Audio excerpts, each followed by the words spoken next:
భక్తి కలిగిన కుటుంబంలో నా యొక్క విగ్రహారాలను ఆదరిస్తూ నేను భయంకరమైన జీవితంలో జీవిస్తూ ఉంటున్నాను. సృష్టికర్తను మరచి సృష్టిని పూజిస్తూ అనుదినం అనుక్షణం భయంకరమైన జీవితంలో జీవిస్తుంటున్నాను. భయంకరమైన జీవితం అని నేను ఎందుకు అన్నానంటే, ఎక్కడ గుడి ఉంటే అక్కడ వెళ్ళేదాన్ని, అక్కడ పని చేస్తే పరలోకం పోతామని చెప్పేసి ఆడ పని చేసి వచ్చేదాన్ని. చిన్నప్పటి నుంచి నాకు అది అలవాటు. అయితే ముఖ్యంగా నాకు 4 సంవత్సరాల వయసులో మా నాన్న చనిపోతూ వచ్చాడు. మా నాన్న చనిపోయిన తర్వాత మా అమ్మ వాళ్ళ పుట్టినింట్లో ఉన్నది. మా మేనమామ గారు నన్ను పెంచుతూ వచ్చారు. పెంచుతున్నప్పుడు మాది పల్లెటూరు. అమ్మ పెళ్ళి చేసుకున్నది అయితే అనంతపురము, మా అమ్మ పుట్టిల్లు అయితే పల్లెటూరు.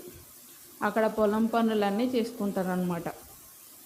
అక్కడ పొలం పనులు చేసుకుంటారు కాబట్టి ఎక్కువ చదువుకుంటే పంపించేవారు కాదు. ఎలా పంపిస్తారంటే, వానాకాలం అంతా పొలం పనులు చేయాలి, ఎండాకాలం అంతా స్కూల్ పోవాలి.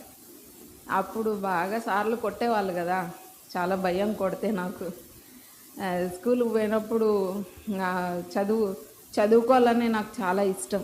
కానీ వాళ్ళు చెప్పేది కొంచెం బుర్రకి ఎక్కదు కదా, కొన్ని రోజులే చదువుతాం. కొట్టించుకొని కొంచెం ఏమంటే నేను సెన్సిటివ్, అంటే చాలా తొందరగా బాధపడతా. అక్కడ కొట్టేదానికి నేను ఇంకా స్కూల్కి వెళ్ళలేదు. నేను 6వ క్లాస్ మాత్రమే చదువుకున్నా.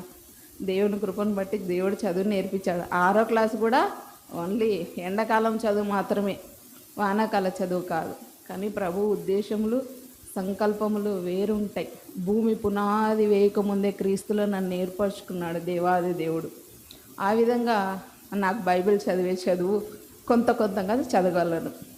అంటే ఎందుకు ఆ మాట చెప్పగలుగుతున్నానంటే, మనం బైబిల్ చదువుకోవడానికి దేవుడు నాకు చదివేయగలిగే చదువు నాకు ఇచ్చాడు. ఎందుకంటే ఎండాకాలం పోతే వానాకాలం పోతే ఏం చదువు వస్తుంది? కొన్ని రోజులే, 3 నెలలే స్కూల్కి వెళ్ళే వాళ్ళం కాబట్టి ఆ విధంగా దేవుడు సహాయం చేస్తూ వచ్చాడు. వాటి నుంచి మా మేనమామ గారు, నేను స్కూల్కి పోయేటప్పుడు కూడా మా మేనత్త ఉండేది. వాటి నుంచి నాకు కష్టాలు స్టార్ట్ అవుతూ వచ్చాయి. ఒక 10 సంవత్సరాల వయసులో నేను మనము స్కూల్కి వెళ్ళిన పిల్లలు ఏ టైంకి వస్తారో ఇంటి దగ్గర ఉన్న వాళ్ళకి తెలుసు. ఆ టైంకి మా మేనత్త, మాకు పశువులు ఉన్నాయి, మొత్తం అన్నం అంతా కడుగు తొట్లకి వేసేసి అవి కుండలన్నీ కడిగేసి వెళ్ళిపో అని చెప్పేదన్నమాట. మా అమ్మమ్మకి నేను చెప్పేదాన్ని కాదు అన్నం తినలేదని. ఎందుకంటే గొడవ పడతారు. గొడవలు అంటే నాకు చాలా భయం. ఇప్పుడు కూడా మా అమ్మకి మా అమ్మమ్మకి మా మామయ్యకి చెప్పేదాన్ని కాదు. ఇంటికి వచ్చేసి ఆ బాసనలన్నీ కడిగేసి స్కూల్కి వెళ్ళేదాన్ని, అన్నం తినేదాన్ని కాదు. అట్లా కొన్ని రోజులు జరుగుతూ వచ్చింది. కొన్ని రోజులు జరిగిన తర్వాత నేను ఇంటికి కూడా వచ్చేదాన్ని కాదు మధ్యాహ్నం స్కూల్కి పోయినప్పుడు. అలా నా జీవితం ఆటి నుంచినే ప్రారంభింపబడుతూ వచ్చింది. అలా ప్రారంభించబడినప్పుడు ఎన్నో కష్టాలు గుండా నేను ముందు కొనసాగుతూ వచ్చాను చిన్నప్పటి నుంచినే. ఎందుకంటే డాడీ చనిపోయినప్పుడే నా కష్టాలు స్టార్ట్ అయిపోయినాయి. 5-6 సంవత్సరాలు అప్పటి నుంచి కష్టాలు స్టార్ట్ అయినాయి. అంటే దావీదు అంటాడు కదా, శ్రమ కలగక ముందు త్రోవ విడిచి తిని శ్రమ కలిగిన తర్వాత ఆయన చక్కగా నడుస్తున్నాడంట. అందుకేనేమో నాకు ఆ శ్రమలు అనుమతించి వచ్చాడు దేవుడు. నిజంగా నేను ఇప్పుడైతే చాలా గర్వపడుతున్నా. ఆ శ్రమలను బట్టి, ఆ బాధలను బట్టి, ఆ కష్టాలను బట్టి నేను గర్వపడుతున్నాను. ఎందుకంటావా, దేవుని ప్రేమ నేను పొందుకోగలుగుతూ వచ్చాను. ఎవరి ప్రేమ నాకు దొరకలేదు, కానీ దేవాది దేవుని ప్రేమ సంపూర్ణంగా నేను అనుభవిస్తూ వచ్చాను. మనకి కష్టాలు వచ్చినాయని ఎట్టి పరిస్థితుల్లో వెనుకంజ వేయకండి. అన్నీ కూడా మన మేలు కోసమే. రోమా 8:28 ఎందుకు చదివించానంటే అందుకే చదివిస్తూ వచ్చా. ఎంత ఆదరిస్తుందంటే ఆ మాట నన్ను, నా జీవితంలో ఏమి సంభవించినా కూడా అదే మాట గుర్తు చేసుకుంటా. ఫస్ట్ మాట ఉందండి, దేవుని ప్రేమించు వారికి. అంటే భూమి పునాది వేయకముందే నన్ను దేవుడు ప్రేమిస్తూ వచ్చాడు. ఆ దేవాది దేవుడు నన్ను ప్రేమించాడు కాబట్టి నాకు చిన్నప్పటి నుంచి శ్రమలు అనుమతిస్తూ వచ్చాడు. భయంకరమైన శ్రమలు, అవన్నీ చెప్పడానికి టైం సరిపోదు మనకి. కొంచెం చెప్తూ నేను ముందుకు వెళ్తాను. నేను ముందు రక్షింపబడిండే చెప్తాను, వాటి వరకు వాటికి ముగించుకుందాం, నా యొక్క పుట్టుక వాటికి మాత్రమే ముగించుకుందాం.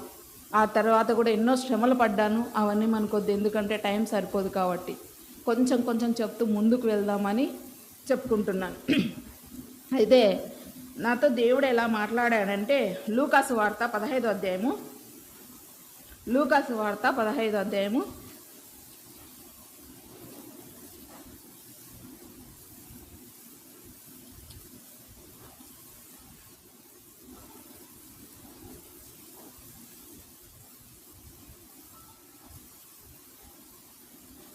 3వ వచనం ఉంటుందండి.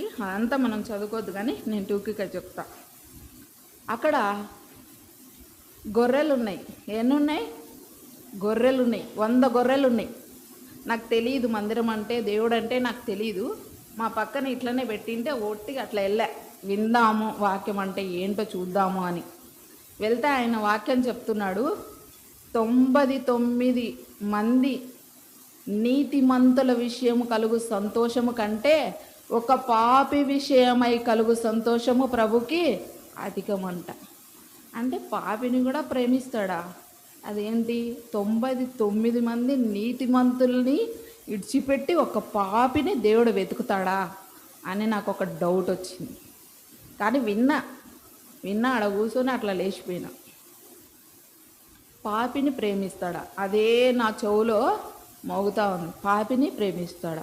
ఏదైనా చిన్న పొరపాటు చేస్తేనే మనుషులే క్షమించడు, దేవుడు క్షమిస్తాడంట అనుకుంటున్నాను, మళ్ళీ పనిచేస్తున్నాను. అంటే అలాగా ముందు కొనసాగుతూ ఉంది నా జీవితం. కానీ ఆ స్వరం మాత్రం నన్ను వదలలేదు.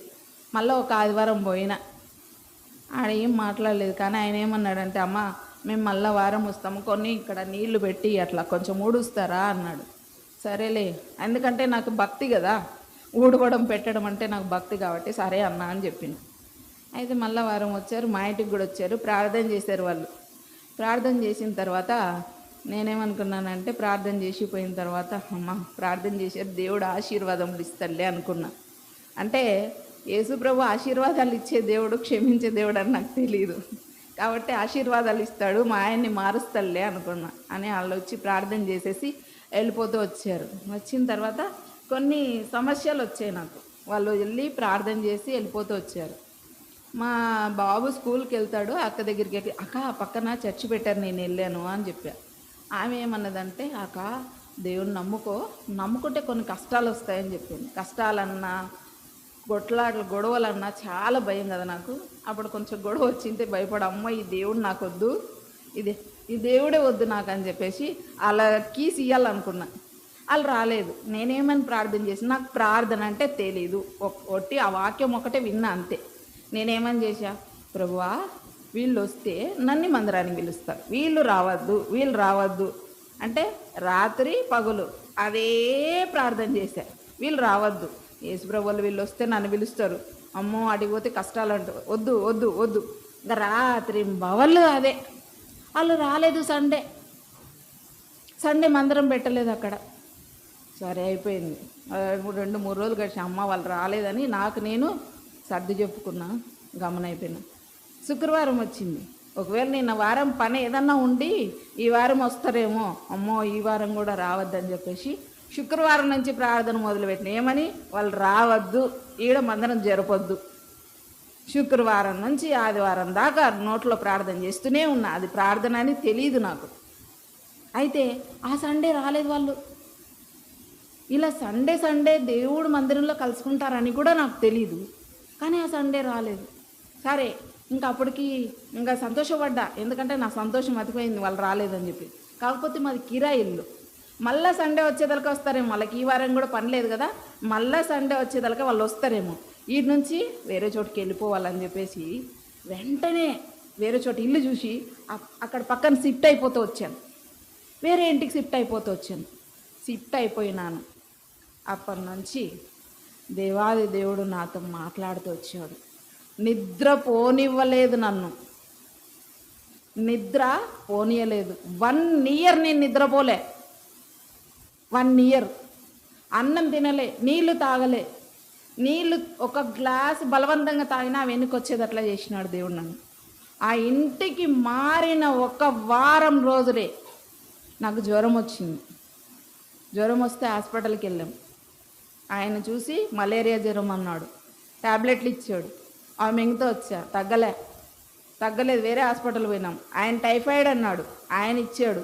మళ్ళీ 15 రోజులు అయినది, అక్కడ తగ్గలే. ఇంకో ఆయన దగ్గర పోతే మీ ఆయన ఏం పని చేస్తాడమ్మా, మా ఆయన డ్రైవర్ అన్న సార్ అని చెప్పా. అయితే ఈమెకి హెచ్ఐవి ఉందేమో, ఎన్ని రోజులు జ్వరం తగ్గలేదు కదా. నేను చాలా భయపడ్డా. ఆ టెస్ట్ కూడా చేశారు. ఏ టెస్ట్ చేసినా నార్మల్ వస్తుంది, కానీ జ్వరం మాత్రం తగ్గలేదు. నా జ్వరము తగ్గలేదు. అప్పటికే 3 నెలలు, 4 నెలలు, 5 నెలలు గడిచిపోయింది, తగ్గలేదు నా జ్వరం. ఇంకా అత్త మామ వాళ్ళు తగ్గలేదని చెప్పేసి మాంత్రికుల దగ్గరికి తీసుకెళ్ళారు. అక్కడ అంతరాలు వేయించారు, ఆడ తగ్గలేదు. ఇంటికి వస్తేనే తెంపి పడేయడమే. 3 రోజులు చూస్తా, నాకు జ్వరం బాగుంటే తెంపి పడేయడమే. ఇంకొక చోటు తిన, ఇంకొక చోటు, అట్లా మొత్తం డాక్టర్లు అయిపోయారు, మాంత్రికులు కూడా అయిపోతూ వచ్చారు. ఇక్కడ బాగా చేస్తారంటే అక్కడ తీసుకుపోయినారు మా వాళ్ళు, కానీ బాగా కాలేదు. అంతలోపే నేను ఎలా తయారయ్యానో తెలుసా? అష్టపందిరంలాగా తయారవుతూ వచ్చాను. నా బోన్ మీద స్కిన్ మాత్రమే ఉంది. ఎవరైనా చిన్నపిల్లలు చూస్తే భయపడే విధంగా ఉన్నా, ఆ విధంగా తయారవుతూ వచ్చాను. కానీ దేవుని నమ్ముతలేను. అంత నల్లకొడుతున్నా, దేవుడి స్వరం నాకు వినపడుతున్నా, త్రోసి వేస్తూనే ఉన్నాను.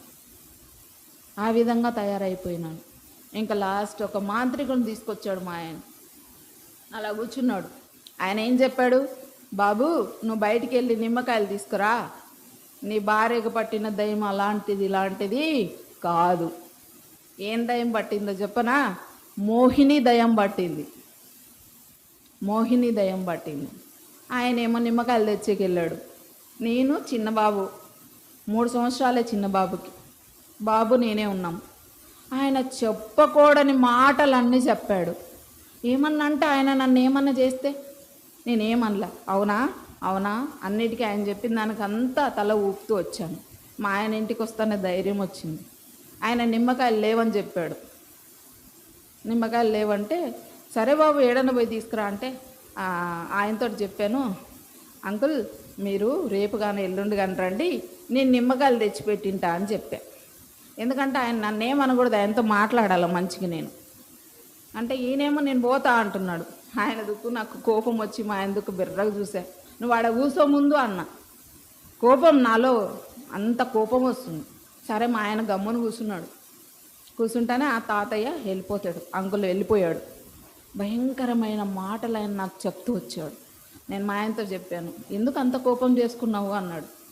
నేను చస్తే ఈరోజే చస్తా, బతికితే పిల్లల్ని చూసుకుంటా, కానీ ఆయనతోటి మాత్రం నేను అంతరం వేయించుకోను అని చెప్పాను. మా ఆయన చెప్పాడు కదా దయ్యం పడుతుందని. మా వాళ్ళు బాగా నమ్ముతారు దయ్యాలు భూతాలన్నీ. ఇంకా వేరే వాళ్ళు పక్కింటి పెత్తనం వచ్చారు, ఆయన కూడా అంతరాలు వేస్తాడంట. మా అత్త వాళ్ళ పుట్టింటికాడ ఆడికి తీసుకుపోయారు. ఆడికి తీసుకుపోతే ఆడ అంతరం వేసారు. ఆడ అంతరం వేస్తే తీసుకొని వచ్చాను ఆ యంత్రాన్ని.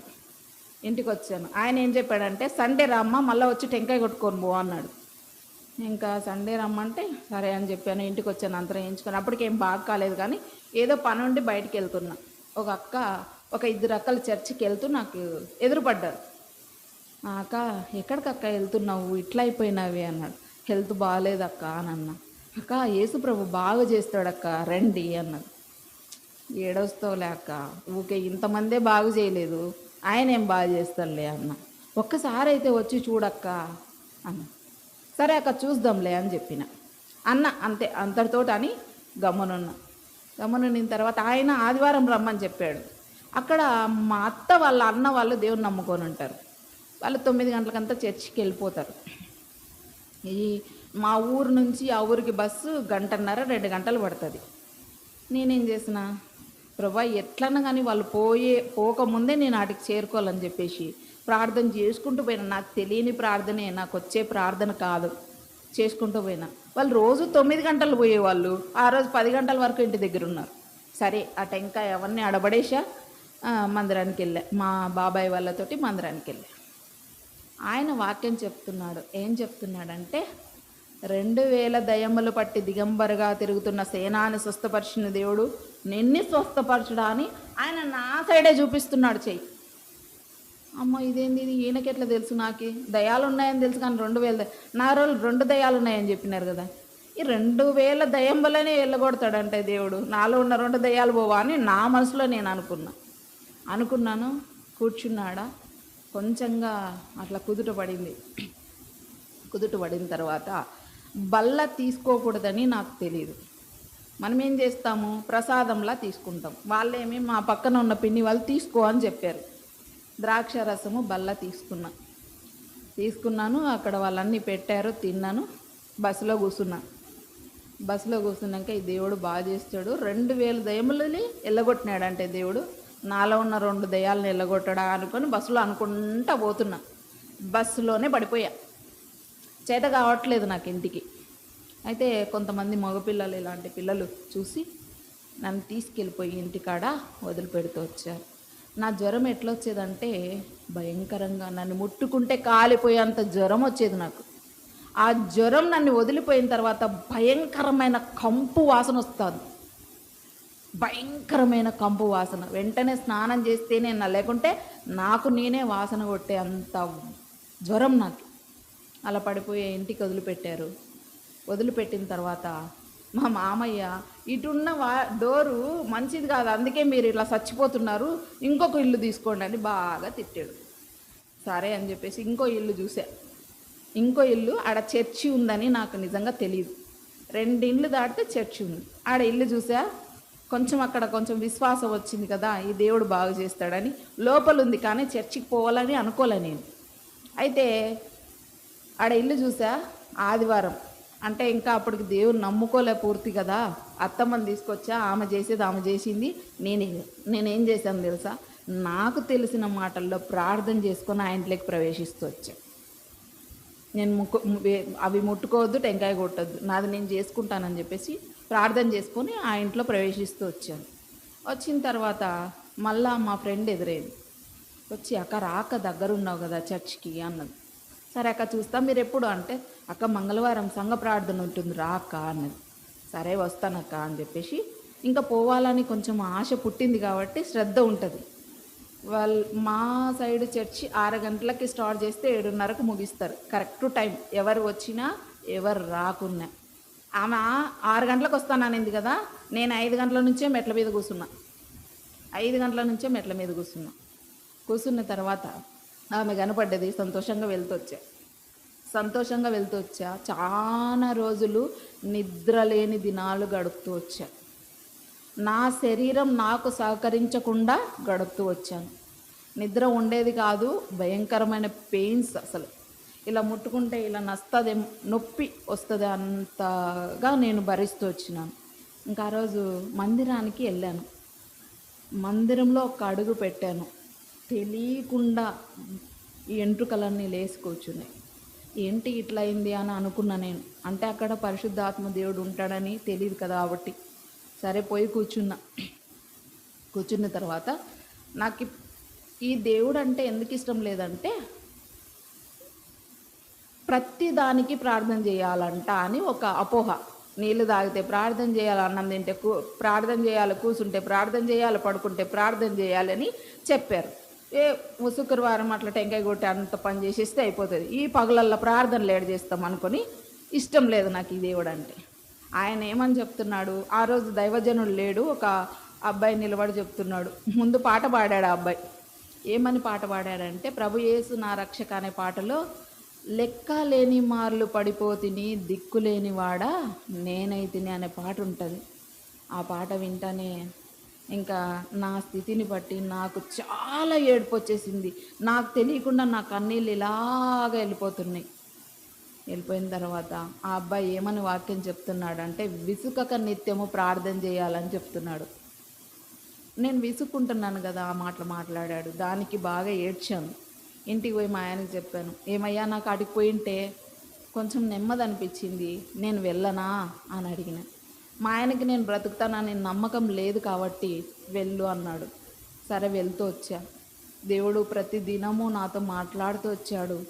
దేవుడు ప్రతి వాక్యము నన్ను గుచ్చుతూ వచ్చాడు కాబట్టి నేను ఆ దినమే ఆ క్షణమే రక్షణ పొందుతూ వచ్చా. 2004 నవంబర్ డేట్ గుర్తులేదు కానీ ఆ దినమే నేను రక్షణ పొందుతూ వచ్చా. ఈయన నిజమైన దేవుడు. ఈయన తప్పితే నన్ను స్వస్థపరిచే వాళ్ళు ఎవరు లేరు. ఆయన కంటే పరమ డాక్టర్ ఎవ్వరు లేరు. ఇది నిజం. ఎట్టి రోగమైన ప్రభు చెంత కడగబడుతుంది. ఆయన మాత్రమే స్వస్థపరుస్తారు. ఎన్ని డాక్టర్లు బాగు చేయలేని నా యొక్క ఆ పాప రోగాన్ని దేవాది దేవుడు నాకు బాగు చేస్తూ వచ్చాడు. అందరూ ఇట్లా పెద్దవాళ్ళు అయితే ఆశ్చర్యపోయేవాళ్ళు, ఏందమ్మా ఇలా అయిపోతున్నావు అని. అప్పటికి ఇంకా మా అత్త, మా మామ, మా ఆయన, మా అమ్మ అందరు విసుక్కొని నన్ను వదిలేశారు. ఒంటరి జీవితంలో ఉంటున్నా నేను. చావుకు సిద్ధంగా ఉన్నా. చావు నాకు సమీపించలే. బ్రతకాలన్న ఆశ కూడా లేదు నాకు. అప్పటికే ఎన్నో కష్టాలు భరిస్తున్నాను. మా ఆయన ఇంటికి రాడు. నెలకొకసారి 2 నెలలకొకసారి వస్తాడు. పిల్లలు జ్వరం వచ్చి పడిపోతే 3 రోజులైనా పిల్లలకు అన్నం ఉండేది కాదు. చిన్న బాబు 5 సంవత్సరాలు, పెద్ద బాబు 7 సంవత్సరాలు. నాతో పాటు నాకు జ్వరం వస్తే కాళ్ళు చేతులు పని చేయకుండా అయిపోయినాయి. మందిరానికి పోయకుండా పడిపోయినాను. పడిపోయిన తర్వాత 4 రోజులు 5 రోజులు కానీ పిల్లలు ఒక్కరు పిలిచినా వెళ్ళేవాళ్ళు కాదు. నా పిల్లలు ఎవరన్నా అలాంటి వాళ్ళు పిలిచి అన్నం తిందునా అంటే లేదు, మా అమ్మ అన్నం చేసింది తిన్నాం మేము. ఒక్కరి ఇంటికి పోకుండా ఒకరితో చెప్పుకునే వాళ్ళు కాదు నా పిల్లలు. దేవుని ఇంటికి నడుస్తూ వచ్చినారు చిన్నప్పటి నుంచి. దేవుని ఇంటిలో చిన్నప్పటి నుంచి పనిచేశారు. వాళ్ళకి చేతనైన పనే చేస్తూ వచ్చారు పిల్లలు.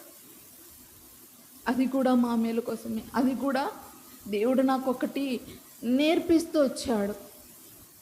కష్టాల్లో ఉన్నవారిని నేను చాలా బాధపడతాను ఎవరికన్నా కష్టం వచ్చిందంటే. ఎందుకంటే ఆ శ్రమల గుండా నేను వెళ్ళినాను కాబట్టి.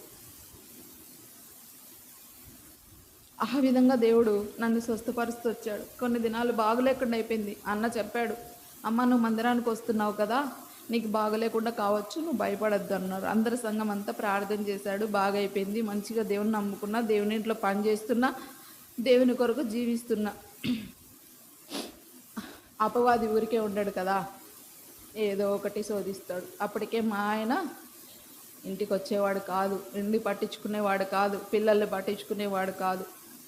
ఆర్టి జీవితంలోనే నేను జీవిస్తున్నాను. కాకపోతే నా ఆరోగ్యం బాగైంది కదా, సంతోషంగా నా పిల్లలకి అన్నం పెట్టుకుంటున్నాను. ఏదో మిషన్ కుట్టుకునేది నా పిల్లలకి ఇంత బొక్కడు అన్నం పెట్టుకొని అలా నా జీవనాన్ని గడిపిస్తున్నా. ఇంకా దేవుడు మందిరంలో ప్రతిదీ నేను సరి చేసుకునేదాన్ని, ప్రతి విషయంలో ప్రార్థన చేసుకునేదాన్ని. అసలు ప్రార్థనకి ఎంత సమయం ఇచ్చేదాన్ని అంటే అంత సమయాన్ని ఇస్తూ జీవిస్తూ వచ్చినాను. ఆ విధంగా ఒక దైవజనుడు వచ్చి, భక్తుల్లాగా మందిరానికి వస్తారు, ఇంట్లో పోట్లాడతారు అని అన్నాడు. కొంచెం మా ఆయనతో గొడవ పడేదాన్ని. ఎందుకంటే ఆయన ఇంటికి రాడు కదా, వచ్చినప్పుడు కొంచెం గొడవ పడేదాన్ని. అది నాకే అనుకొని మా ఆయనతో గొడవ పడకూడదని నేను తీర్మానం చేసుకున్నాను కదా. తీర్మానం చేసుకున్నాక ఆడ అస్సలు ఊరుకోడు. సరే మా ఆయన వచ్చాడు, ఒకరోజు ఇంటికి వచ్చాడు. అన్నం చేయి అమ్మాయి అన్నాడు. అన్నం చేసి కూర వండే. ఇంటికి వస్తేనే అన్నము కూర వేడివేడిగా అలా వడ్డిచ్చా. ఏంది ఇలా చేసావని తీసి ప్లేట్ తీసి మొహాన కొట్టాడు. నేనేమనలేదు, అదంతా ఎత్తి పక్కన పెట్టేస్తూ వచ్చాను. ఏందమ్మా ఏమనవు అని తీసి, అప్పుడు మనకు ఫ్రిడ్జులు లేదు కదా, 2 లీటర్ల బాటిల్ కుట్టి మంచిగా గోని సంచేసి చల్లగా ఉంటాయి ఎండల కాలం అని పెట్టిన, అది తీసి పట్ట 4 వీకాడు. అయినా నేనేమనలేదు కదా. మా ఆయనకి ఇంకా కోపం. ఇట్లా పట్టి పైకి అట్లా గోడకెత్తాడు. ఇలా కొట్టుకుంటున్న ప్రాణం పోక. అయినా నేను మా ఆయన్ని ఏమీ అనలేదు. ఎన్నో కొట్టాడు, కొట్టి అలసిపోయాడు. నేనేమంటలేను. తీర్మానం చేసుకున్న ఆయన చెప్పాడు కదా, ఆ మాటపై నిలబడాలి కదా, కాబట్టి ఏమీ అనలే. ఇంకా కొడుతూనే ఉన్నాడు. ఆయన అలసిపోయేంత వరకు కొట్టాడు. కొట్టిన తర్వాత కొట్టి ఊరికే ఉన్నాడా, ఉండలే. నేను వెళ్ళిపోతా బయటికి, మీరు సావండి అన్నాడు. అప్పుడు వచ్చింది కోపం. అప్పుడు కూడా ఊరికే ఉంటే బాగుండు కదా, ఉండని. వెళ్ళిపో, నువ్వేమన్నా అన్నం పెడతావా అని పోరా అన్న. నేను తప్పు చేసిన మాట అది. అంటే ఎంత కోపం వచ్చింటే ఆ మాట. నన్ని ఈ మాట అంటావా అని పల్లెల్లో ఏమంటారు, కట్టెలు కొట్టించి పెడతాం కదా, ఆ కట్టి తీసుకొచ్చి ఫట్ట ఫట్ట ఫట్ట కొట్టాడు. ఇట్లనే మాకు కాంపౌండ్ ఉంటుంది, ఆడ డోర్ వేసి గడి పెట్టి తాళం వేసాం.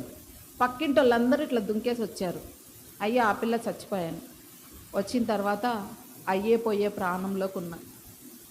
అయ్యే పోయే ప్రాణం ఉంటే మా ఆయన వదిలేసి వెళ్ళిపోయాడు, నన్ను చూసుకోలే, వెళ్ళిపోయాడు. పక్కింటి వాళ్ళందరూ కలిసి హాస్పిటల్ తీసుకెళ్ళారు. మేము చూడమేమే చాలా ప్రమాదకరంగా ఉందంటే, అప్పుడు బస్సులు లేవు ఎక్కడాను, అప్పుడు తక్కువ బస్సులు ఉండేవి, 2006 అనుకుంటా అలా అన్నారు. కానీ అందరూ కొంతమంది డాక్టర్లు ఆడే మాట్లాడుకొని చూసి నాకు కొంచెం మంచిగా అయ్యేటట్లు చేశారు. ఇంటికి వచ్చాను. రాత్రి అంతా హాస్పిటల్లో పెట్టుకున్నారు, పొద్దున్నే ఇంటికి పంపించారు. పొద్దున్నే ఇంకా అత్తమ్మ ఏదో రాత్రి అంతా అనిందంట, వీళ్ళు ఊరికే ఉంటే కొడతారా, వీళ్ళు ఇలా చేస్తారు అది ఇది అని అత్తమ్మ ఆడ హాస్పిటల్లో అనిందంట. నాకు తెలియదు. పొద్దున్నే విశ్వాసులు అందరూ చెప్పారు, మీ అత్తమ్మ ఇలా అంటుంది కదా అని చెప్తే నాకు చాలా బాధ వేసింది. అప్పటికే మా ఆయన ఇంటికి రాడు అస్సలు. ఇల్లు అంటే మా ఆయనకు తెలియదు. నెలకు ఒకసారి వచ్చినా కూడా సాయంత్రం వచ్చి దెబ్బ దెబ్బ స్నానం చేసేసి వెళ్ళిపోతాడు, ఇంక అంతే. ఆయన ఇంటికి రాడు. నెలకో 15 రోజులకో 20 రోజులకో ఎన్ని రోజులకు వస్తాడో తెలియదు. ఆయన బయట ఏడుంటాడో తెలియదు. అలా ఉంటూ వస్తూ వచ్చినాడు. అలా మా జీవితం కొనసాగుతూ వచ్చింది. ఆ రోజు బాగలేనప్పుడు మా అత్త ఈ మాట అంటే చాలా బాధ వేసింది నాకు. అప్పుడు మా అమ్మ కూడా నాతో మాట్లాడటంలే. ఎందుకో తెలుసా, దేవుని చెంతకు నేను వెళ్తూ వచ్చాను కాబట్టి. అమ్మ మాట్లాడలే, అత్తమామలు మాట్లాడలే, మా ఆయన ఇంటికి రాడు. నేను ఎందుకు బ్రతకాలి? ఎప్పుడు ఒక స్వరం వినపడుతుంది మనకి, దేవుని స్వరం వినుకుంటే ఒక్క స్వరం, నువ్వు చచ్చిపో, ఎందుకు బతుకుతున్నావు, చచ్చిపో చచ్చిపో చచ్చిపో చచ్చిపో, పడుకున్నా కూర్చున్నా లేచినా చచ్చిపో చచ్చిపో చచ్చిపో, ఇదే స్వరం నాకు వినపడేది. సరే అత్తమ్మ వచ్చింది అన్నం తీసుకొని, ఇంకా ఇవన్నీ బాధలన్నీ చాలా కలిగినాయి నాకు. ఆ రోజు రాత్రి కొట్టించుకున్నా కదా, పొద్దున్నే ఇంకా నేను బ్రతకకూడదు అని తీర్మానం చేసుకున్నా. నేను చచ్చిపోవాలి, ఎవరి కోసం బ్రతకాలి అనుకున్నా. దేవుని నమ్ముకున్నా కూడా ఇవన్నీ వస్తున్నాయే నాకు, వద్దు, నేను చచ్చిపోదాం అని చెప్పేసి మా అత్తతో ప్రేమగా మాట్లాడి మా అత్తమ్మని బయటికి పంపించేసేసి, ఇక్కడ ఒక డోర్ ఉంటుంది, ఇట్లే సేమ్ ఇట్లనే ఉంటుంది, ఈ డోర్ పెట్టా ఆ డోర్ పెట్టా. ఊళ్ళల్లో గవాచులు ఉంటాయి, ఆ గవాచుకి చీర వేసుకున్నా. చీర వేసుకొని ఉరి వేసుకోవచ్చు కదా, ఎంత భక్తి కలదాన్నో నేను ప్రార్థన చేసుకున్నా. ప్రభువా, నీ నామానికి నేను అవమానం చేస్తున్నా, నన్ను క్షమించు, నేను చచ్చిపోతా, నేను బ్రతకను. బ్రతకాలన్న ధైర్యం కూడా నాకు లేదు. నేను ఎవరి కోసం బ్రతకాలో కూడా నాకు తెలియదు. ఎవరు లేరు, చిన్నాన్న పెద్దనాన్న అమ్మ అక్క నాన్న చెల్లి ఎవరూ లేరు. నాకు ఉన్నది నా భర్త ఒకడే. అత్తమామలు మాట్లాడరు కాబట్టి భర్త ప్రేమ దొరకలే, ఎందుకు బతకాలి? ఉరి వేసుకున్నా. మా చిన్న బాబు మా అత్త దగ్గరికి ఎప్పుడు పోడు. మా అత్త దగ్గరికి వెళ్ళాడంట, అక్కడ వస్తుందంట మా అత్తని పంపించేసా. మా అత్త ఎందుకు వచ్చిందో వెనక్కి వచ్చింది. వాడు చిన్నోడు, నానమ్మ నేను వస్తానంటే ఎత్తుకొని పోదామని సంకలో పెట్టుకొని ఎత్తుకొని పోతాను. వేరే అన్న వచ్చి, బాబుకి చెడ్డీ లేదు అట్లా ఎత్తుకొని పోతున్నావు అంటే మా అత్త వెనక్కి వచ్చింది. అప్పటికే నేను నా పని ముగించేసా. ఇంకా అత్త డోర్ కొడితే తీయలేదు కదా, ఇంక అందరినీ పిలుచుకొని వచ్చేసి ఈ డోరు ఆ డోరు పిలుచుకొచ్చి అన్నీ చేసేంత వరకు నేను ఇంకా ఎందుకు ఉంచాడో తెలియదు దేవుడు. అప్పటికైతే చనిపోయిందని నిర్ధారించారు అందరూ. ఏ హాస్పిటల్ పోయినా తీసుకోలే. అనంతపురం గవర్నమెంట్ హాస్పిటల్లో తీసుకున్నారు. అయ్యా ఈమె బతకదు, ఈమె చనిపోతుంది. మా ఆయన్ని పోలీసు వాళ్ళు పట్టుకున్నారు. ఈమె కొంచెమే ఉంది, ఏడో కొంచెం ఉంది, అది కూడా ఉందో లేదో చెప్పలేము, నువ్వైతే ఈడే ఉండు, నువ్వేం చేసినావు నీ భార్యని అని చెప్పేసి ఆయనను పోలీసు వాళ్ళు పట్టుకున్నారు. నన్ను ఐసీలో అడ్మిట్ చేశారు. 3 days అక్కడున్న దైవజనుడు, నేను రాత్రి వెళ్ళి అక్కని పరామర్శించింటే అక్క బతికేది కదా, కొంచెం ధైర్యం వచ్చి ఆయన కుంగిపోయాడు, ఏడ్చాడు. అంతా హైదరాబాదు అన్ని చోట్లకి ఫోన్లు చేసి అక్క ఇట్లా అయిపోయిందని చెప్పేసి ప్రార్థన చేయించాడు. 3 days తర్వాత కోమాలో నుంచి నేను బయటకు వచ్చాను. ప్రేమ లేదని చెప్పాను కదా, అక్కడ ఉన్న నర్సులందరూ, దేవుని నమ్ముకున్న పిల్లలు అందరూ నా కోసం బాక్స్ తీసుకొచ్చారు. ఆంటీ తినండి, మేము దేవుని నమ్ముకున్నాం, తినండి అందరూ. ఆ ప్రేమను చూసి నేనైతే ఎంత సంతోషపడ్డానంటే అంత సంతోషపడ్డా. ఉందా దేవుని పిల్లల్లో ప్రేమ? ఆ పిల్లలందరూ నా కోసం ప్రార్థన చేశామా ఆంటీ, మేము హాస్టల్లో ప్రార్థన చేశామా ఆంటీ అని. దైవజనుడు వాళ్ళ అలా చెల్లెలు ఉంటుంది అక్క, అందరినీ సిస్టర్స్ అందరినీ తీసుకొని వచ్చింది. వాళ్ళు నాకు ఎంతో ప్రేమను చూపుతూ వచ్చారు ఆ పిల్లలు. అప్పుడు అనిపించింది నిజంగా దేవుని పిల్లల్లో ఇంత ప్రేమ ఉంటుందా. అప్పుడు బతకాలని మళ్ళీ తీర్మానం చేసుకున్నా. బతకాలని తీర్మానం చేసుకుంటున్నా, కష్టాల వల్ల నేను పొంగిపోతున్నా. మళ్ళీ తీర్మానం చేసుకుంటున్నా, కష్టాల వల్ల కృంగిపోతున్నా. అప్ అండ్ డౌన్స్ మన జీవితంలో ఎన్నో సంభవిస్తాయి. అలాగా నన్ను దేవుడు బ్రతికిస్తూ ఇంటికి తీసుకొచ్చాడు. ఇలా పడుకున్నా, ఇదే దాని మీద 2 వ్యక్తులు కూర్చున్నారు. నేను కళ్ళు తెరుచుకొనే చూస్తున్నా. రా రా రా అని పిలుస్తున్నారు. మా అమ్మ పక్కన పడుకుంది. అమ్మ ఎవరో నన్ను పిలుస్తున్నారమ్మా 2 వ్యక్తులు ఆడ కూర్చుంది. నీకే దయాలు లేదు, భూతాలు లేదు, నోరు మూసుకొని పడుకోరు మా అమ్మ తిట్టి. లేదమ్మా అలా ఎవరో పిలుస్తున్నారు. కళ్ళు తెరుచుకున్నా, ఇది కల కాదు నిజం. అయితే నేను బైబిల్ పక్కనే పెట్టుకున్నా, తీసుకొని ప్రార్థన చేసుకొని, ప్రభా వాళ్ళు ఎవరో నన్ను పిలుస్తున్నారు, అమ్మేమో నన్ను తిడుతుంది, మళ్ళీ ఎవరో నాకు తెలియదు, సాయం చేయని బైబిల్ తీసుకొని ప్రార్థన చేసుకొని మళ్ళీ చూసా ఉన్నారా వాళ్ళు లేరా అని. చూస్తే 2 ఉన్నారు. ఆ చేతులు 2 ఇలా కట్టబడ్డాయి, తలతో పిలుస్తున్నారు, రా రా నువ్వు రా అని తలతో పిలుస్తున్నారు. తర్వాత రాత్రి ఎప్పుడో నిద్రపోయా, చూసా ప్రార్థన చేసుకుంటా అలా నిద్రపోయా. పొద్దున్నే అన్న దగ్గరికి వెళ్ళా. అన్న ఇలా నాకు రాత్రి ఇలా కనపడింది అని దైవజనులతో చెప్తాను. అక్క నీకు మరణం అటుకుంది, కానీ దేవుడు తప్పించాడు. వాళ్ళు మాత్రం రాకుండా ఆగలేదు, కానీ నీ ఇంట్లోకి రావడానికి వాళ్ళకి అధికారం లేదు, ఎందుకంటే పరిశుద్ధుల ప్రార్థన నీ చుట్టూ కంచగా ఉంది అని చెప్పాడు. ఇంకా ఎంతో సంతోషపడుతూ వచ్చాను నేను. నిజంగా దేవా, మరణం నాకు సంభవించిందా, నువ్వు ఇంత కాపాడే దేవుడువా అని కూడా దేవుని కృతజ్ఞతాస్తుతులు చెల్లిస్తూ జీవిస్తూ వచ్చాను. మరి ఇంకా అనంతపూర్లో మేము షిఫ్ట్ అయిన తర్వాత కూడా మా ఆయన ప్రతిరోజు కొట్టేవాడు. రోజు డబ్బులు ఇవ్వడు, కానీ కొడతాడు. ఇంటికి రోజు వస్తే రోజు కొడతాడు, రాకుంటే మాత్రం కొట్టాడు. అది నా పరిస్థితి. అలాగా అయిన తర్వాత చాలా అసలు ఎంతగా కొట్టేవాడంటే ఇంటికి వస్తే కొట్టడమే తెలుసు, ఇంకొకటి తెలియదు. ఆ విషయంలో మళ్ళా కృంగిపోయి ఎందుకయ్యా నేను బతుకుతున్నాను, వద్దు ఈయనని వదిలించుకుందాం అని చెప్పేసి నేను నా మనసులో అనుకున్నా. నేను ఎవరితో చెప్పలే. చర్చికి వెళ్ళా. ఒక దైవజనుడు బెంగళూరు నుంచి వచ్చాడు, సంఘ ప్రార్థన నడిపిస్తున్నాడు. ఇక్కడ దేవుడు జతపరిచిన వారిని మనుషులు ఏర్పరుస్తూ ఉంటారు, కేసులు పెట్టుకుంటారు, విడాకులు కావాలంటారు. ఎంత సమంజసము అని అన్నాడు. ఆ మాట నాకే గుచ్చుకుంది. ప్రభా, ఇంత స్పష్టంగా నువ్వు మాట్లాడుతున్నావా అని చెప్పేసి ఇంకా నేను ఏమనలే మా ఆయన్ని. నేను వద్దనుకున్న ఆ తీర్మానాన్ని వెనక్కి తీసుకొని మా ఆయనతో కలిసి ఉండటం మొదలుపెట్టా. ఆయన జీవితం మాత్రం ఏనాటికి మారలే. మరీ ఇంకా కొన్ని రోజులు పోతూ కొడుతూ వస్తున్నాడు. మనకి ఓపిక కొన్ని రోజులే ఉంటుంది. ఒక్కొక్కసారి నిరుత్సాహపడతాం మనం. ఎంత ప్రార్థన ఉన్నప్పటికీ ప్రార్థన నన్ను ధైర్యపరుస్తున్న ఆ శరీరం నన్ను కృంగదీస్తూ వచ్చింది. ఇంకా లాస్ట్కి ఏమైందంటే మా ఆయన వచ్చి బాగా కొట్టేసి వెళ్ళిపోయాడు. పిల్లలు ఏమన్నారంటే, అమ్మ మనం ఎందుకు బతుకుతున్నాం మనకు తెలియదు కదా, చచ్చిపోదామా అన్నారు. అంటే ఆ కొట్టే విధానాన్ని చూసి చచ్చిపోదామా మనము అని అన్నారు 2 పిల్లలు. డబ్బులు లేవు, ఒక 500 మాత్రమే నా దగ్గర ఉంది. 500 తీసుకొని చేతిలో పట్టుకున్నా, ఫోన్ ఇంట్లో పెట్టేశా. ఫోన్ ఎవరైనా ఫోన్ చేస్తే మాట్లాడాల్సి వస్తుందని ఫోన్ పెట్టేసి తాళం వేసి అంతకుముందు ఒక కథ చెప్తాను మీకు. ఆ కథ నాతో మాట్లాడుతూ వచ్చింది. ఆ కథ నా జీవితంలో నెరవేర్చబడుతూ వచ్చింది. ఏంటంటే, ఒక దైవజనుడు శనివారం పోయి మందిరాన్ని సిద్ధపరుస్తున్నాడు.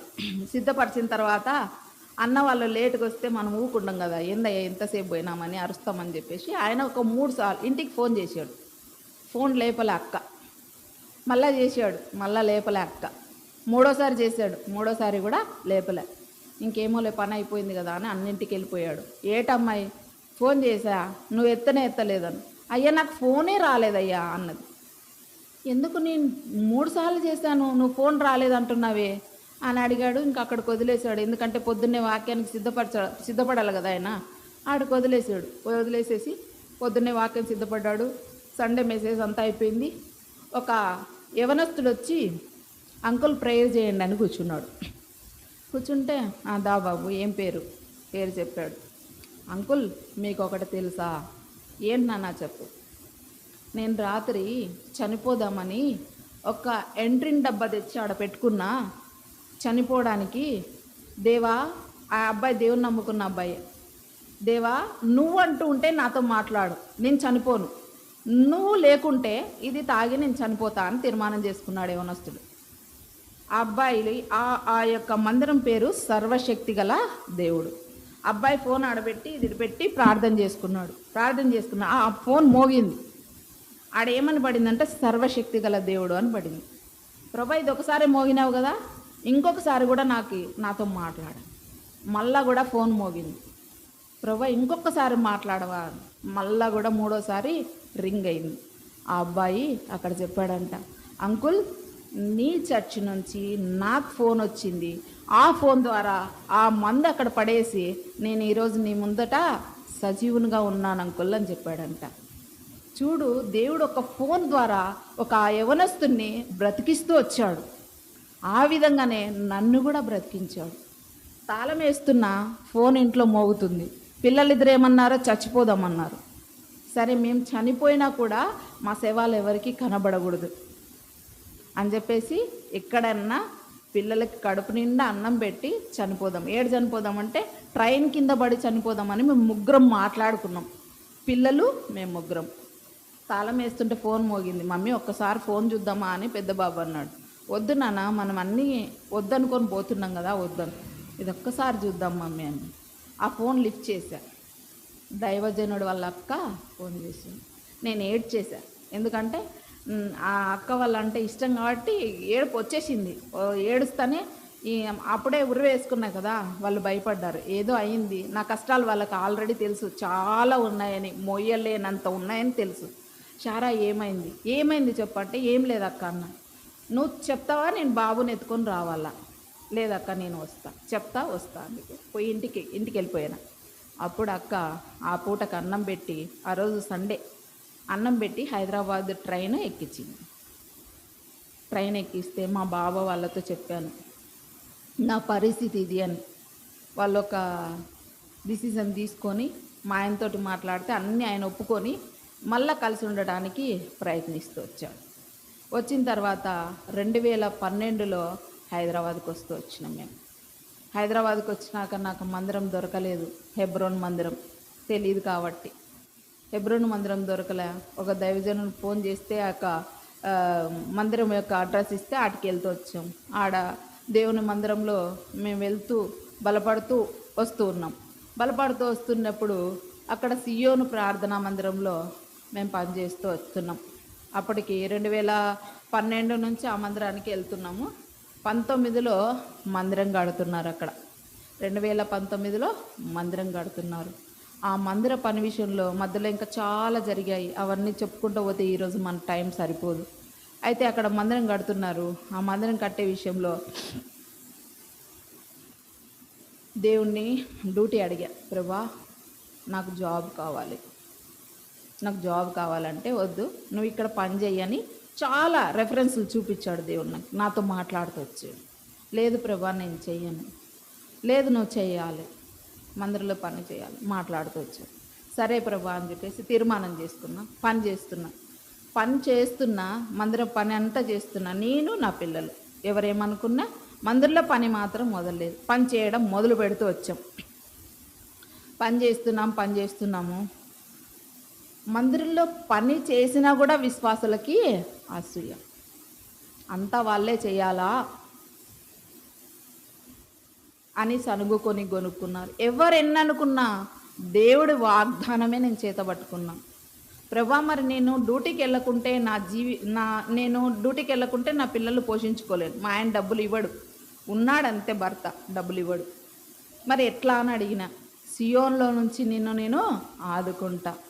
నా పరిస్థితులు చాలా ఉన్నాయి, మరి ఆ పరిస్థితులు ఎలా ప్రభా అంటే, సర్వలోకనాథుని సన్నిధి పర్వతం మైనం వలె కరిగిపోవును, యెషయా గ్రంథంలో. అట్లా అన్నీ మాట్లాడుతూ వచ్చాడు దేవుడు. ఇంకా చాలా కష్టాలు ఎక్కువ ఎదురైనప్పుడు, ఎందుకు ప్రభా ఈ పరిస్థితులన్నీ నాకు అనుమతిస్తున్నావు అంటే, ఇబ్బంది కొలంలో పుటం వేయనట్లుగా పుటం వేస్తున్నా, నేను వెండిని వేయనట్లు కాదన్నాడు. అట్లా అన్ని విషయాల్లో నేను దేవుణ్ణి అడిగినప్పుడు దేవుడు నాతో మాట్లాడుతూ వస్తున్నాడు. మందిరంలో పనిచేసేసి ఎన్నో నిందలు, ఎన్నో అవమానాలు నేను ఎదుర్కొంటూ వచ్చాను.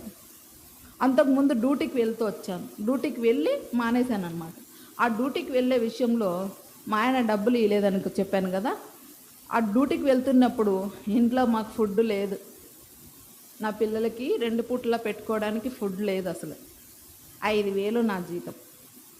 5,000 జీతం అయితే 5,000లో 2,000 రూపాయల కిరాయి, 1,000 రూపాయలు బస్ పాసు, దేవుడు దశభాగం పోతే 1,100-1,500 మాత్రమే మిగులుతుంది. నేను ఎలా పోషించుకోవాలి పిల్లల్ని?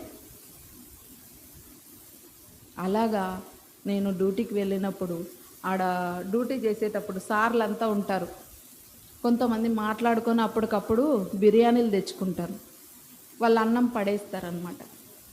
ఆ అన్నం తీసుకొని ఒక కవర్లో వేసుకొని హ్యాండ్ బ్యాగ్లోకి వేసుకొని నా పిల్లల పొట్ట నింపుకున్నా నేను. అట్లా ఒక 6 నెలలు 7 నెలలు ఆ అన్నం తింటూ నా పిల్లలు బతికారు. నేను పస్తులున్న రోజులు కూడా ఉన్నాయి. అలాంటి పరిస్థితుల్లో కూడా నేను ప్రార్థన వదలలే. ప్రభా, ఒకప్పుడు ఎంతో గొప్పగా ఇదేంటి పని, నాకు అన్నం పెట్టుకోలేదే నేను నా పిల్లలకి, నేను ఏడ్చాను. కవర్లో వేసుకొచ్చుకునేదాన్ని. ఆ సార్ వాళ్ళు బాక్స్ కడగనివ్వరు. అమ్మ ఇంటికి పోతే మీ మేడం తిడుతుంది, ఈ అన్నం పడేసి నా బాక్స్ నాకి అనేదా. ఆ బాక్స్లో అన్నం తీసుకొని కవర్లోకి వేసుకొని హ్యాండ్ బ్యాగ్లోకి వేసుకొని వచ్చేదాన్ని. అలా ఉన్న పూట మాత్రమే నా పిల్లలకి అన్నం పెడుతూ వచ్చాను, లేని పూట పస్తులుంటూ వచ్చాను. ఆడ పని అయిపోతే నేను ఏం చేస్తా తెలుసా, నేను లెట్రిన్ దగ్గర కూర్చుంటా. గంట అయినా సరే 2 గంటలైనా సరే ప్రార్థన చేస్తా. బస్సులో పోయేటప్పుడు 2 గంటలైనా సరే ఏంటి నా పరిస్థితి అని ప్రార్థన చేస్తా. వచ్చినప్పుడైనా సరే ప్రభువునే తలుచుకుంటా వస్తా. లెట్రిన్లోనే మోకరించా నేను. మళ్ళీ నేను మామూలు కూర్చోను, ఒట్టి కాళ్ళ మీద మోకాళ్ళ మీదే ప్రార్థిస్తూ వచ్చా లెట్రిన్లో. ఆ డ్యూటీ మానేసిన తర్వాత దూరం అయిపోయింది, నా హెల్త్ ఖరాబ్ అయిపోయింది, చాలా బాగలేకుండా అయిపోయింది. ఎందుకంటే సమయం లేదు, అన్నం లేదు కాబట్టి నా హెల్త్ కొంచెం ఖరాబ్ అయింది. నేను కొంచెం మానేస్తూ కొంచెం రెస్ట్ తీసుకున్న తర్వాత దేవుడు ఇలా తన పని చేయమన్నాడు. చేస్తున్నా. ఎన్నో నిందలు, అవమానంలు ఎన్నో భరిస్తూ వచ్చాను. అయినా పని మాత్రం వదలలే. ఒకటే చెప్తున్నా మీ అందరికీ, దేవుడి పని చేసే అవకాశం మీకు వచ్చింది. దేవుడి పని చేసే అవకాశం మీకు వచ్చింది, మీరు పోగొట్టుకోకండి. ఆ దేవుడు పని చేశా నేను. నన్ను ఎంత ఆశీర్వదించాడంటే మీ కళ్ళెదుట నేనే సాక్ష్యం మీకు. ప్రభువా, నేను డ్యూటీకి పోలేదు కదా, నా కుటుంబాన్ని ఎలా పోషించుకోవాలి, నీ పని చేయమంటున్నావు అని అడిగిన. సియోన్లో నుంచి నిన్ను ఆదుకుంటానన్న దేవుడు వాగ్దానం ఇచ్చి కరెక్ట్ నెరవేరుస్తూ వచ్చాడు. మా ఆయన డబ్బులు ఇయ్యాడు అన్నాను కదా. 2019 చివరిలో కరోనా వచ్చింది, డిసెంబర్ నవంబర్లో. ఆ టైంలోనే మనకు కరోనా వచ్చింది. 2020 సంవత్సరం ఏంటి, పూటకు అన్నం లేని నాకు 10,000 రూపాయల కిరాణా సరుకులు ప్రతి నెల. ఒక్క రూపాయి ఇయ్యను మా ఆయన 18,000 రూపాయలు నా చేతిలో తెచ్చిపెట్టాడు. ఏం చేశాను నేను? నా ప్రభు కోసం నమ్మకంగా జీవిస్తూ వచ్చా, ఆయన చెప్పిన పని చేస్తూ వచ్చా. 18,000, ఒక్క రూపాయి మా ఆయన ముట్టుకోలే. ఒక్క రూపాయి ఇయ్యను ఆయన, ఒక్క రూపాయి ముట్టుకోలే. మీతో మాట్లాడిన ఎవరు నిర్లక్ష్య పెట్టకండి. పొద్దున్నే 6 గంటలకు పోతే రాత్రి 12-1 గంటకి ఇంటికి వచ్చేదాన్ని నేను. మా ఆయన బయట పెట్టేవాడు. మేము సేవకులకు చెప్పేది లేదు. సేవకులు చూసినా సేవకులు చూడకపోయినా నా పని నేను ముగించుకునేదాన్ని. పిల్లల్ని కూడా నిద్రపోనిచ్చేదాన్ని కాదు. దేవుడి పని ఉంది, దేవుడు పని చేసిన తర్వాతే మిగతా పని. ఎగ్జామ్ పొద్దున్నే 4 గంటలకు పోయి నీళ్లు పెట్టరావాలి మందిరానికి. అలా చేస్తూ వచ్చాం మేము పని. ప్రతి పని మందిరంలో నమ్మకంగా చేశా. హైదరాబాదులో మేమున్న సర్కిల్లో వాళ్ళని దేవుడు ఆశీర్వదించారంటే ఇదే అని ప్రత్యక్ష సాక్ష్యం అక్కడ నిలబెట్టుకున్నాడు దేవుడు. నిజంగా చెప్తున్నా. ఒక మాట చదువుకుందాం మీకు. ద్వితీయోపదేశకాండం 12:32.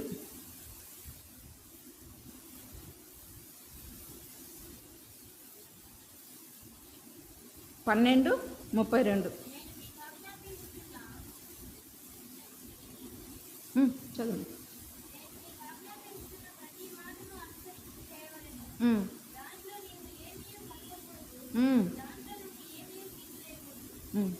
ఏమంట? ఏమీ కలపొద్దు, ఏమీ తీసివేయొద్దు.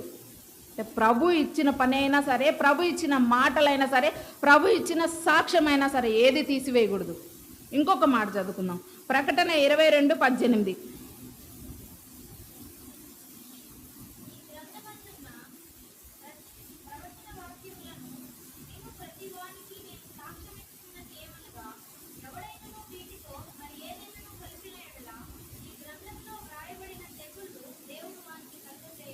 ఎంత భయంకరమైన మాట చూడండి. ఈ గ్రంథములో ఉన్న ప్రవచనములను విను ప్రతి వానికి నేను సాక్ష్యం ఇచ్చినది ఏమనగా, ఎవడైనాను వీటితో మరి ఏదైనాను కలిపిన ఎడలా ఈ గ్రంథంలో రాయబడిన తెగుళ్ళు దేవుడు వానికి కలుగజేయను. ఎవడైనాను ఈ ప్రవచన గ్రంథమన్న వాక్యములో ఏదైనాను తీసివేసినలా దేవుడు ఈ గ్రంథంలో రాయబడిన జీవ వృక్షములోను పరిశుద్ధ పట్టణములోను వానికి పాలు పంపులు లేవు. ఏది తీసేసినా, ఏది వేసినా లేవు మనకి పాలు పంపులు. పెద్దబాబు డిగ్రీ అయిపోతానే దేవుడు మొట్టమొదటిసారిగా అడిగే, నేను ప్రభా ఏదైనా మీ చిత్తం అయితే జాబ్, నేను ఇంటి దగ్గర ఉన్నా కదా నీ పని చేస్తున్నా. ఒక్కటే ఇంటర్వ్యూ, బాబు సెలెక్ట్ అవుతూ వచ్చాడు. బాబుకు జాబ్ దేవుడు ఇస్తూ వచ్చాడు. చిన్నోడు డిగ్రీ ఫస్ట్ ఇయర్ మాత్రమే కాలేజీకి వెళ్ళాడు. 2వ సంవత్సరం 3వ సంవత్సరం దేవుని పని, దేవుని మందిరంలో 24 గంటలు పనిచేశాడు. రాత్రి 12-1 గంటకి ఇంటికి వచ్చి మళ్ళీ పొద్దున్నే 4 గంటలకు మళ్ళీ నీళ్లు పోయేవాడు.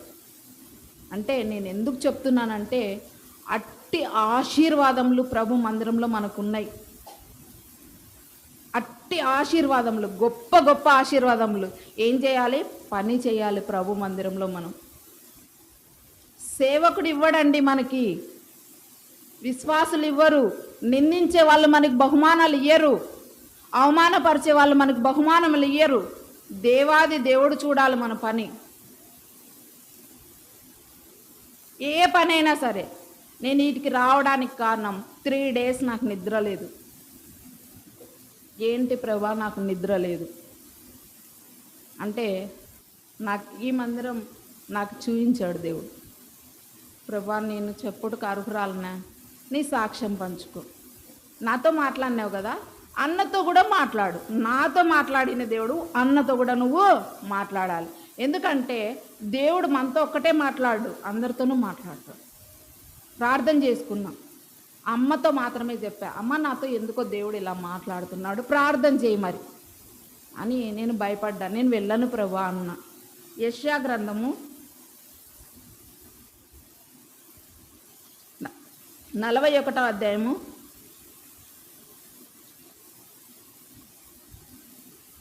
9, 10 వచనాలు, 13వ వచనం.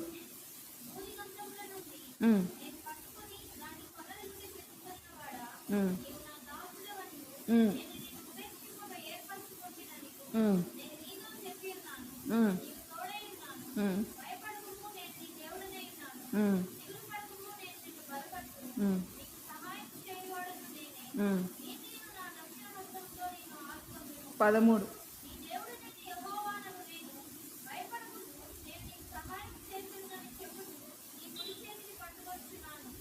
ఎంత చక్కటి వాగ్దానం. నేను మీ మధ్యకు రావటానికి దేవుడు నాకు ఇచ్చిన వాగ్దానం. నేను వెళ్ళను ప్రభువా, నాకు భయం వేస్తుంది, నేను చెప్పలేను, నేను నిలబడలేను, నేను అరుగురాలని కాను అని దేవుడితో నేను అడిగితే ఇంత చక్కటి వాగ్దానాన్ని దేవుడు నాకు ఇస్తూ వచ్చాడు. మీ మధ్య నిలబడటానికి, దేవుడు మీ మధ్యకు పంపడానికి నాకు ఇచ్చిన దేవుడి వాగ్దానం. దేవుడు పంపితేనే నేను వచ్చాను, నేనంతటా నేను రాలేదు. వినండి, ఎవరితో దేవుడు మాట్లాడినా కూడా వాళ్ళు సరి చేసుకోండి. దేవుడి మందిరంలో పాలు పొందండి. పని మిక్కిలి గొప్పది, అది మనది. ఎవరో చూస్తారు, ఎవరో చేస్తారు కాదు, మనది. ఎఫెసీ రాసిన పత్రిక 4వ అధ్యాయము 16వ వచనం.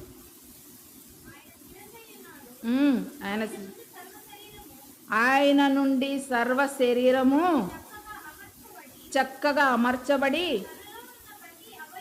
తనలో నుండి ప్రతి అవయము తన పరిమాణము చొప్పున పని చేయుచుండగా ప్రతి కీలు వల్ల కలిగిన బలము చేత అతకబడి ప్రేమయందు తనకు క్షేమాభివృద్ధి కలుగునట్లు శరీరమునకు అభివృద్ధి కలుగజేసుకొనుచున్నది. దేవుడు సంఘానికి శిరస్సై ఉన్నాడు. అంటే శిరస్సు ఒక్కటే పని చేస్తుందా? శిరస్సు ఒక్కటే పని చేస్తుందా? ఎవరు జవాబు చెప్పట్లేదు నాకు. చెయ్యితో సహా, వేలుతో సహా ప్రతి ఒక్కటి పనిచేయాలి. ప్రతి నరము పనిచేయాలి, ప్రతి కీలు పనిచేయాలి. అంటే ఆ నరము, ఆ కీళ్ళు, ఆ చేతులు, ఆ కాళ్ళు మనమే. ప్రభు ఒట్టిగా కొన్నాడా మనవల్ని? వింటాం, విడిచిపెడతాం, అంతే. విని విడిచిపెడితే చాలా కష్టం. మీతో దేవుడు మాట్లాడితే ముందడుగు వేయండి. దేవుడు పని చేసి చూడండి, మీకు వచ్చే ఆశీర్వాదములు ఎలా ఉంటాయో. అది నేను చూసా, కనులారా చూస్తుని. ఎంతోమంది మా గురించి సాక్ష్యం ఇస్తున్నారు. ఏంటి, అన్నం లేదండి, ఇప్పుడు 100 మంది వచ్చిన అన్నం పెట్టే స్తోమత దేవుడిచ్చాడు. ఒక పూట అన్నం లేకుంటే ఎంతగా ఏడ్చానో తెలుసా? నాకు లేదని కాదు, నా పిల్లలకి లేదని ఏడ్చాను. కానీ ఎవ్వరితో చెప్పుకోలే, ఆ దేవాది దేవుడికి కూడా చెప్పుకోలే. నేను ఉన్నది లేనిది ఆయనకు తెలుసు కదా, నేను ఎందుకు చెప్పాలి? ధీమా. అలాంటి పరిస్థితుల్లో దేవుడు నన్ను పోషిస్తూ వచ్చాడు. ఇంకొక మాట, మందిరం పని జరగబడుతుంది.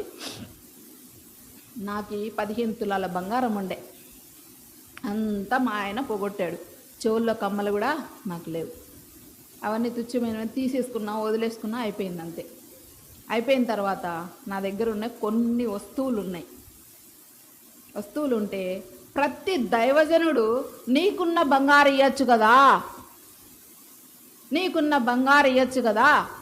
నేను మందిరం కడతాంటే నా స్తోమత లేదు కదా, ఒక్క 10,000 ఇస్తా ప్రభు అని దేవుడితో నేను తీర్మానం చేసుకున్నా. ఒక్క 10,000, ఆ 10,000 అంటే నాకు 10 లక్షలతో సమానం. ఎందుకో తెలుసా? నా పరిస్థితి అలాంటిది కాబట్టి. అయితే దేవుడు మాట్లాడుతున్నాడు. 1 వారం, 2 వారం, 3 వారాలు, 4 వారాలు, నెలలు అన్నీ మాట్లాడుతాను. నేను లోబడతలే. ఎందుకు తెలుసా? ఇయ్యాలనిపించదు. ప్రభా, నువ్వు రాజులకు రాజు కదా, ప్రభులకు ప్రభుడు కదా, నీకు ఇచ్చే అంతర్దాన్న నేను. ఎందుకు తెలుసా? ఇచ్చే బుద్ధి లేదు. మనకి అనుకూలంగా మన వాక్యాన్ని మలుచుకుంటాం. ఇచ్చే బుద్ధి లేదు నాకు. దేవుడేమో మాట్లాడుతున్నా, సరే ఇంకా తీర్మానం చేసుకున్నా. ప్రభా ఈ వారం మాట్లాడితే ఇస్తా. మాట్లాడాడు. ప్రభా మళ్ళీ ఇంకో వారం, ప్రభా కమ్మలని మాట్లాడితేనే ఇస్తా, లేకుంటే ఇయ్యను. ఆయన ఒక దైవజనుడు వచ్చి మా అమ్మ కమ్మలు ఇచ్చాము అని చెప్పాడు. చూడండి ఎలా మాట్లాడతాడో దేవుడు. నేను ఏది షరతు పెడితే దాంతో మాట్లాడుతూ వచ్చాడు. ఇంకా అప్పటికి లోబడ్డా. మా పిల్లలతో చెప్పా, నాన్న ఇవన్నీ నేను దేవుడికి ఇయ్యాలనుకుంటున్నాను. ఏమున్నాయి తెలుసా? 2 ఉంగరాలు ఉన్నాయి, కమ్మలు ఉన్నాయి, మాటీలు ఉన్నాయి, ఒక 2 తులాల బంగారం. నా శక్తికి మించింది అది. దావీదు ఇచ్చాడు కదండి బంగారం, అంటే ఆయన శక్తికి మించింది కాదనుకోండి, కానీ దేవాది దేవుడు రాజులకు రాజు ప్రభులకు ప్రభు ఆయనకి ఇచ్చేంత అర్హత మనకు లేదు. ఆయనకి ఏం తక్కువ? ఆకాశం భూమి సకల సృష్టిని సృష్టించినటువంటి దేవుడు, సమస్తం ఆయనది, మనకిస్తామా? మనం ఇయ్యగలమా? కానీ మనం ఆశీర్వాదాలు పొందాలని ప్రభు వెయిట్ చేస్తాడు. ఇచ్చి శోధించమన్నాడు కదా దేవుడు. నా తీసుకుపోయా, లోబడ్డా దేవుడికి, తీసుకుపోయి ఇచ్చేసా, మొత్తం ఇచ్చేసా. నేను ఇచ్చిన తర్వాత గోల్డ్ ఎంతైంది తెలుసా? 50,000 రూపాయలు పెరిగిపోయింది. 50,000. నేను జీవితంలో గోల్డ్ని ఇంకా చూడలేను.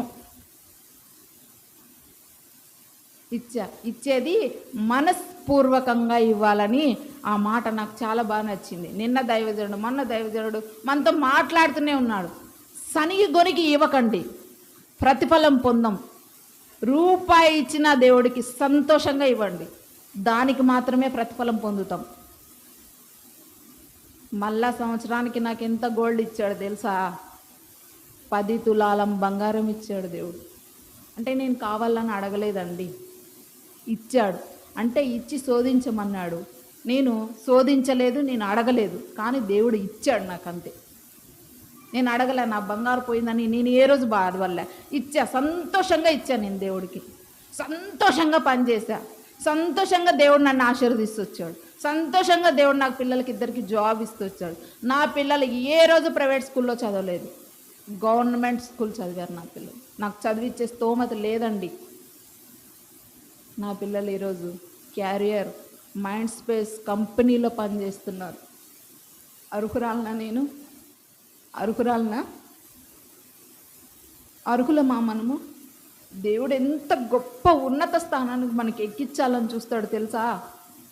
మనమే ఎక్కం, మన చేతులారా మనం పోగొట్టుకుంటాం దేవుడిచ్చే ఆశీర్వాదాలు.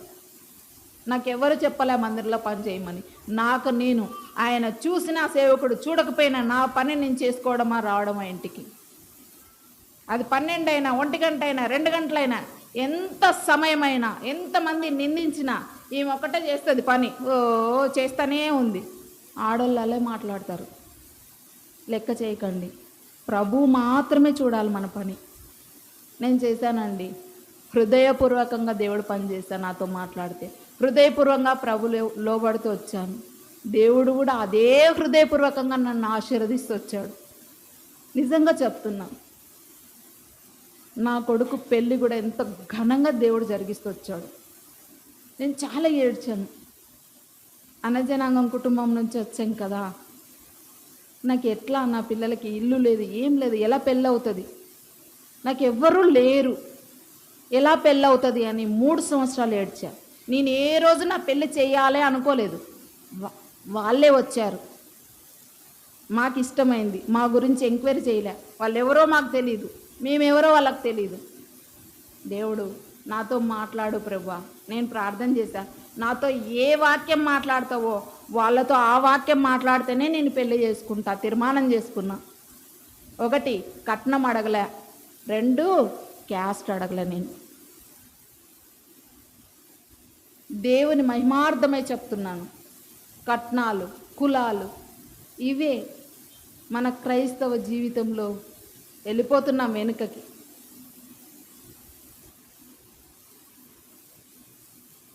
నా పిల్లడి పెళ్ళి దేవుడే ఘనంగా చేశారు. అప్పుడు అన్నారు మందిరంలో వాళ్ళంతా, అప్పుడు అన్నారు దేవుడు ఇంతగా ఆశీర్వదిస్తారా అని అప్పుడు సంతోషపడ్డారు ప్రజలందరూ. పెళ్ళికి వచ్చినప్పుడు చూశాను దేవుడి మహిమని. నేను పిల్లల్ని చూడ్డానికి వెళ్ళినప్పుడు నచ్చింది, ప్రార్థన చేసుకున్నాము, దేవుడు వాగ్దానం ఇస్తే మేము వస్తామని చెప్పాము, మాట్లాడుకున్నాం. అదే రోజే సంఘ ప్రార్థనలో దేవుడు నాతో మాట్లాడు, ఇది యెహోవా వల్ల కలిగిన కార్యము అని. మళ్ళీ ఆదివారము దేవుడు ఇది యెహోవా వల్ల కలిగిన కార్యము అని మాట్లాడుకోవచ్చు. సరే, ముందడుగు వేసాం, ఫిక్స్ అయిపోయింది. అలా ఫిక్స్ అయిపోయిన తర్వాత వాళ్ళని వాగ్దానం అడగలే, నేను మర్చిపోయా. పెళ్ళైనాక ఆమె చెప్తుంది, మాకు దేవుడు ఈ వాగ్దానము ఇచ్చాడు. అలా దేవుడు చేస్తూ వచ్చాడు. పెళ్ళి కూడా మా బాబుకి ఎంత ఘనంగా దేవుడే చేశాడు. వాళ్ళు అడిగారు, మీకు బంధువులు లేరా, పిల్లను చూడరా? లేరండి, మాకు బంధువులు ఎవరు లేరు. ఎవరున్నారు తెలుసా? విశ్వాసులంతా మా బంధువులే. నేను బంధువులు ఒక్కరిని కూడా పిలవలే పెళ్ళికి. తిని మన వాళ్ళు అనిపోతారు క్రిస్టియన్ పెళ్లి చేస్తే. ఓన్లీ విశ్వాసులను మాత్రమే పిలిచారు. వాళ్ళు అన్నారు దేవుని నామాన్ని. అప్పుడు విశ్వాసులు ఎవరైతే నన్ను అన్నారో, ఎవరైతే ఈమొక్కటే పనిచేస్తుంది, ఈమొక్కటే అని ఎంతమంది అన్నారో అంతమంది వాళ్ళే అన్నారు. వాళ్ళ నోటితోనే దేవుడు ఒప్పిస్తూ వచ్చాడు. దేవుడు ఇలా ఆశీర్వదిస్తాడా? దేవుడు అలా ఆశీర్వదిస్తాడు. మీరు కూడా మీకు ఇచ్చిన అవకాశాన్ని ఎవ్వరు పోగొట్టుకోవద్దండి. దేవుడు ఆశీర్వాదం కావాలంటే ఇదే నా యొక్క సాక్ష్యం. మరి మీ మధ్యకు దేవుడు నన్ను ఎందుకు పంపాడో తెలియదు. ఇంకా చాలా ఉన్నాయి పంచుకోవాల్సినవి, నా బాధలు, కష్టాలు. కానీ సమయం అయిపోయింది. అందుకే కొంచెం మాత్రమే క్లుప్తంగా పంచుకున్నా, విషయాలు మాత్రమే పంచుకున్నా. చూడండి, మీకు ఇచ్చిన అవకాశాన్ని ఎవ్వరు పోగొట్టుకోద్దండి. మీకు చేతనైనంత చేయండి దేవుడి విషయంలో. ఏ పనైనా సరే నేను చేశా, నేను ఆశీర్వాదాలు పొందా, మీరు కూడా పొందండి. నా కోసం, నా కుటుంబం కోసం మీరందరూ ప్రార్థన చేయాలి. మీరందరూ నా కోసం ప్రార్థన చేయాలని మనవి. కాబట్టి ఈ కొద్ది మాటలు మీ అందరి హృదయాల్లో బలపరచాలన్నదే నా ఆశ. ఈ కొద్ది మాటలు దేవుడు దీవించి ఆశీర్వదించును గాక. ఆమేన్.